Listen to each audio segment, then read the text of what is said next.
As a society, we've come to admire the great explorers of our time, those who've pushed themselves, climbed that faraway mountain, crossed the endless desert, or scaled an impossible cliff. We aspire to be like these people, to push ourselves and take great risks. Yet through the romanticization of these things, we've come to forget that these risks are real, that people die and others come back scarred.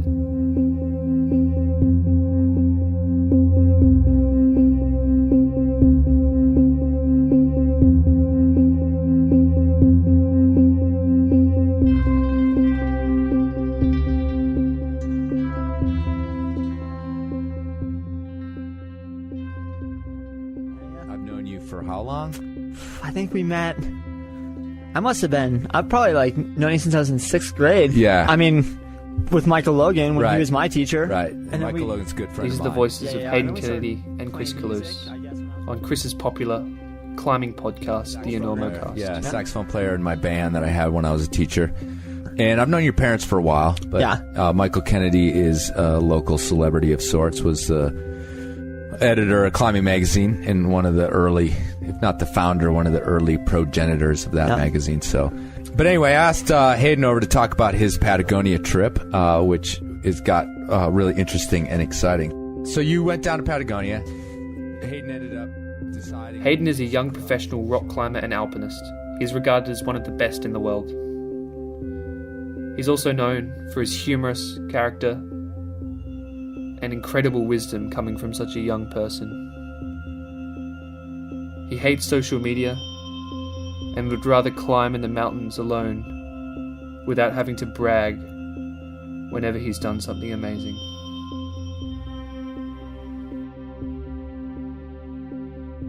In September, Hayden wrote an article for the climbing website Evening Sends about the dark side of climbing.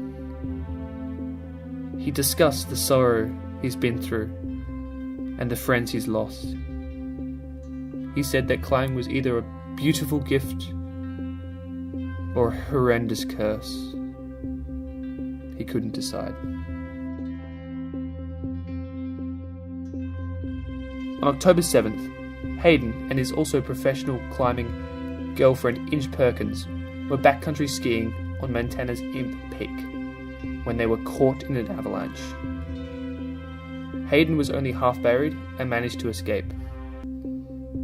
And although countless hours of searching, he was unable to recover his girlfriend Inge. Although Inge died on the mountain also took Hayden's life. A day later, he had killed himself.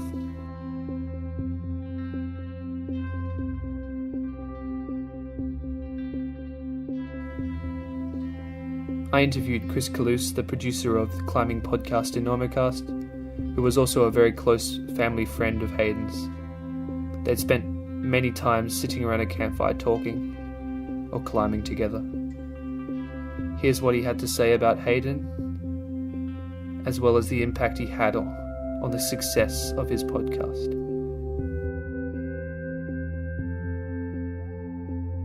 We're talking about Hayden Kennedy, who just a sec. That's fine. Let me just kind of pull away for a second. We're talking about Hayden Kennedy, who passed away just a few weeks ago, and just a couple weeks ago, and he actually has been this. He's a good friend of mine, very very close, and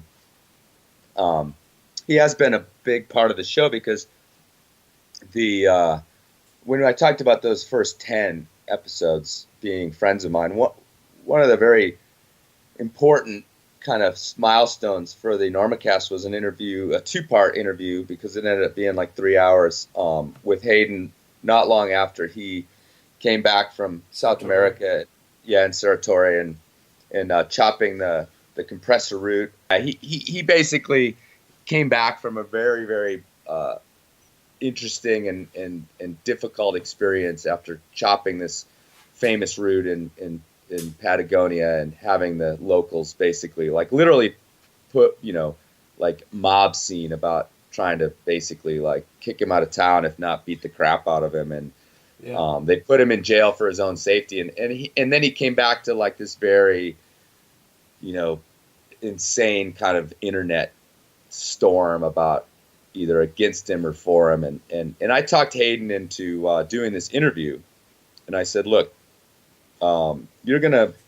we need to talk about this. And I had this real faith in the fact that if we did this in-depth interview about it and allowed him to really express his opinion and to allow people to hear his voice, literally the sound of his voice, but also the emotion and really give him a chance to explain it versus like, the social media internet forum thing where nobody really has time to explain themselves and the audience isn't going to listen, isn't going to read anything in depth. So I kind of talked him into doing it on the faith that I thought that it would really help.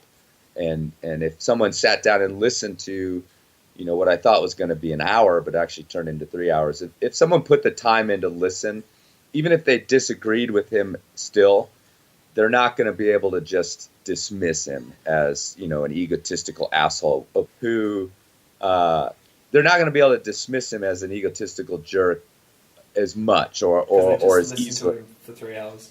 Yeah, and they put the time in, and that's the problem I think with forums and the internet is, it's just off the cuff shooting, or off the hip shooting emails and anger and all these sorts of things, and it turned out that it actually really did work that well, which I didn't really know. I just had a feeling that it would help, and I got a lot of feedback.